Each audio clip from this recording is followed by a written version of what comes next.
క్రైస్తవులు ఏం చేశారా దేశానికి అంటున్నాడు ఒక వ్యక్తి. క్రైస్తవులు ఏం చేశారా? క్రైస్తవులు రాకపోతే ఇవాళకి ఈ దేశంలో బ్రతుకుతున్న కొన్ని కోట్ల మంది దళిత సహోదరులకి మీరు ఇప్పటికి కూడా మూతికి ముంత గట్టి ముడ్డి చుట్టూ తాటాకు గట్టి ఊరవతలనే ఉంచేవాళ్ళు. మీరు క్రైస్తవ్యం అనేది అన్నారో కదా. ఒరేయ్ గొర్రెపిల్ల, తెలిస్తే మాట్లాడు, తెలియకపోతే మౌనంగా ఉండు. క్రైస్తవం గురించి కూడా నీకు పరిపూర్ణంగా తెలియనప్పుడు ఎందుకురా మాట్లాడటం?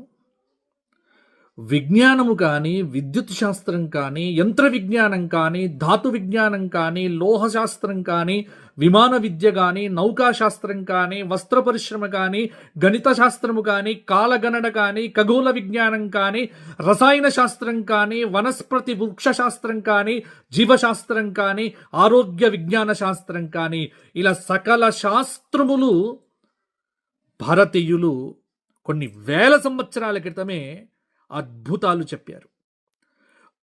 మీ క్రైస్తవంలో గలీలియో అద్భుతమైనటువంటి విషయాన్ని కనుగొన్నందుకు అతన్ని గృహ నిర్బంధం చేస్తే గృహ నిర్బంధంలో చనిపోయారు. కోపర్నికస్ను ఏం చేశారో మీకు తెలియదా? కానీ సనాతన ధర్మం పరిఢవిల్లినటువంటి భారతదేశంలో వైజ్ఞానిక శాస్త్ర విషయములను అద్భుతంగా ఆదరించారు.